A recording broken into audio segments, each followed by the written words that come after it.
Just fucking Google it. Hey guys, Toby here, and yeah, this is going to be a pretty excessive video, cause honestly, if you need the rules for Jebus Outcast, just go and read them. It's very easy to Google it. But with that said, I just thought, why the fuck not? I've been recently finding a good number of my opponents breaking some technical rule there, some technical rule there. And all in all, it is kind of frustrating, when you're playing and abiding the rules and then somebody else isn't, and you only find out about it after the game, so you can't change the outcome of the game. In most cases, those those breaks of the rule, or whatever is the phrase, they would not have really impacted that much, but it simply is frustrating. So I thought, why not? Maybe I'll do a video, maybe at least a few more people will see this, will learn those rules, and we can then have just fewer people, or more people playing according to the same rule sets.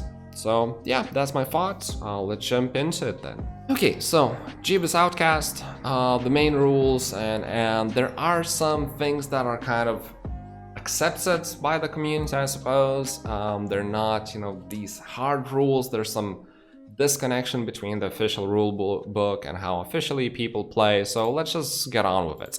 So first thing is that in the official, rule book or whatever, you have a specified timer that you gotta use for this format.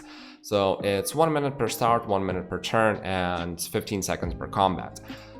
In general, this is what is most commonly used, but I've been using 1 and 30 seconds instead of 15, and I was able to find opponents just fine. I used 20 seconds as well. It's completely dependent on the two players, what they agree on. So this is not, a hard rule.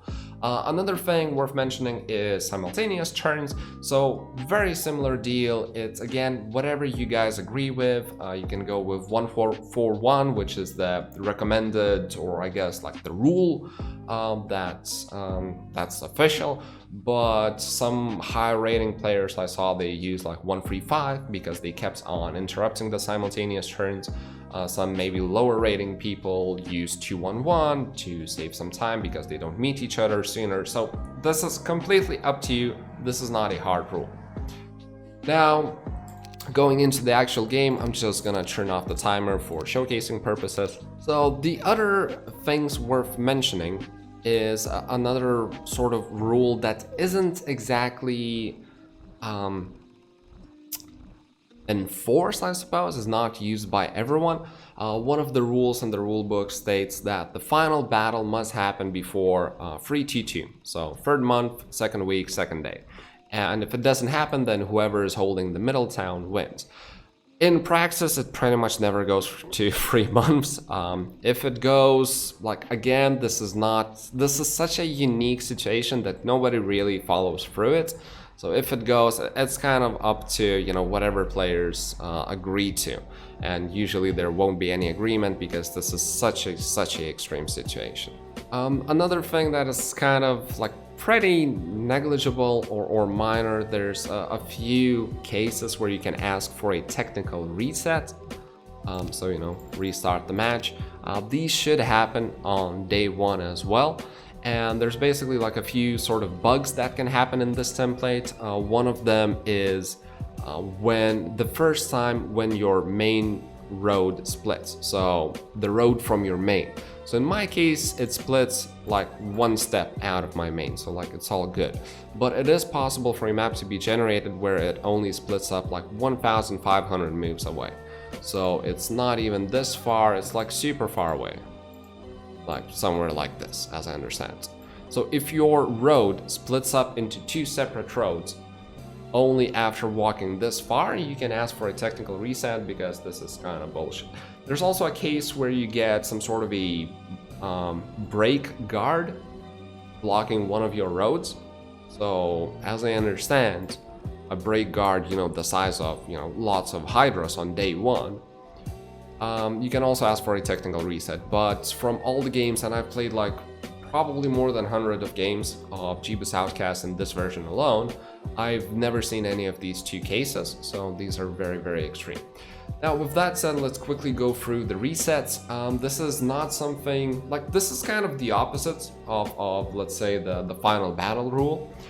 This is usually not explicitly said, but everyone plays that way, so, you know, it goes without saying. So both players get a single reset on day one. Now, another thing worth mentioning is that you gotta call it, you know, on day one, but it's the red player that calls it first. So just to kind of avoid confusion and so on and so forth, it's the red player who calls it first. If he, you know, decides to stick with this map generated, then the blue one calls it. If the red doesn't have any resets left, then the blue one calls it. But in general, it's the red player that calls it first. Now, getting into the stuff where I think most of the confusion is coming from, and where I see a lot of, well, rule breaking, sort of. First thing is that in one hero format, if your hero ever retreats, if you ever buy a second hero, if you ever die with your hero, that's it. You lose, GG, done. Under no circumstances can you have anything more or less than your starting hero. Like in this case, I start with, you know, Astral. The moment I have a second hero, I've lost. The moment he dies, I also lost. And the other thing where the most confusion is coming from is the break guards. So there are a bunch of break guards. So for the newer players, I'm referring to basically the guards that are in between two drastically different zones. So it's like very clear on the map that, you know, we have one zone here, we have one in the middle, two more on the sides, and one grass over here. So 5 zones on the ground, you know, on the upside, whatever it's called. In the underground, the rules are very, very simple, because technically it's impossible to skip both of those guards. Like if you have Dimension Door, if you have Fly, you still cannot skip your first guard because you need to click on the monolith. So it's impossible to break any rules here. If you want to go underground, you know, you fight one guard, and if you have, you know, you teleport here, if you have Dimension Door or Fly, good for you, skip the second guard, it's all good. But for this part of the map, you can actually, with Dimension Door and Fly, skip these guards. However, that is completely against the rules. So according to the rules, basically you have these 5 different zones, right? We have our own biome, we have our opponent's biome, we have the desert, we have 2 wastelands. So over here and over here. Now, you cannot travel between one zone to another until one of the players kills one of the break guards. It doesn't matter if you have Fly, it doesn't matter if you have Dimension Door, it doesn't matter if you think your opponent broke, like killed one of those guards. You need to be absolutely certain that one of the guards, at least one of the guards between these 2 zones was killed before you can travel from one zone to another. So this applies to side zones, right? If let's say you're the red one, you go and kill the enchanters. Let's do it like this. You go and kill the enchanters. Great. Oh my god. And now you want to go into Wasteland. You still need to kill a guard here. Either this, or this, or this, or this, or this. You gotta kill one of those before you're able to enter Wasteland. Same goes if you're having an amazing game, you know, and you want to go and kill your opponent and you're like already at his biome pretty much. So if you're at his biome, you still gotta kill one of those break guards if you cannot confirm that your opponent killed one of his. Otherwise, you cannot enter his biome. Now, here's the caveat. It's not enough to think that, you know, it's like week 4 already, so like there's no chance that my opponent hasn't killed any break guards. It is not enough. Like, that is not okay. You gotta be able to confirm it. So for example, if you do Vision's View Air and you see that your opponent is literally at this town, then you can say, okay, he's certainly broke because he's already in the next area. But if you see your opponent like hovering somewhere around here, you cannot. You have to kill at least one of those breaks by you. And again, it doesn't matter whether you have Dimension Door or not, it doesn't matter whether you have Fly, you gotta kill one of these break guards.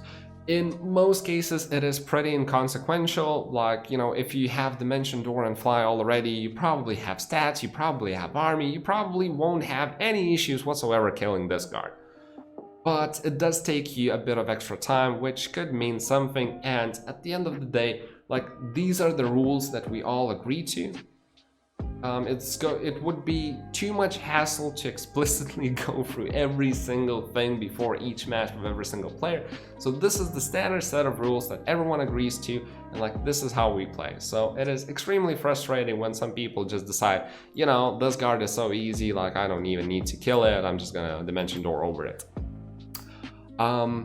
Lastly, I suppose, I don't think I really missed anything. Oh right, there's one more thing regarding the battles. So when you're battling somebody, right? Do that. So when you're battling them, oftentimes like the battle will end with one of the players having 0 army, but he has some air elemental summoned, and he manages to win with those air elementals. Now, as far as I know, in normal matches, like, you just lose your hero. Well, you know, you just lose your hero here as well. But whoever was the one to deal the final blow first is the winner of the match. So if you're left with air elementals and you beat your opponent, you're the winner of the match. If you use like chain lightning and you kill everything, but you're the one who cast it, you still win the game. If you cast Meteor Shower on both your and opponent's monsters, and you kill, again, everything, you're still the winner of the map because you were the one to cast the spell. So this is how it's decided in those very close cases. I suppose like the last thing kind of worth mentioning on the side is, when you notice, you know, people breaking the rules, people cheating, and this is pretty subjective. I'm like not even certain myself to what extent, but there is a way to report them. Unfortunately, it's not a in-game lobby feature. You gotta actually go to your email, attach all the save files, specify what's the password, what's your in-game name, against who you played, and just send the email with those save files to the HOTA team pretty much. So there is a way to report those people, hopefully, so that others don't have to face the same like rule breakers or cheaters, or that maybe they get a warning and they learn. So there is a way to sort of combat that. It is not ideal, but I don't know. I've done it a few times, and I think I'll do it a few more times. It is, well, like I said at the start of the video, it is kind of frustrating when you're following the rules and your opponent just doesn't give a shit about that. But perhaps he just doesn't know, so maybe it will work out in the end. Fuck dying. So yeah, that's all I wanted to share in this video. I hope you found it informative and everything, and that's it. Have a good one. Cheers.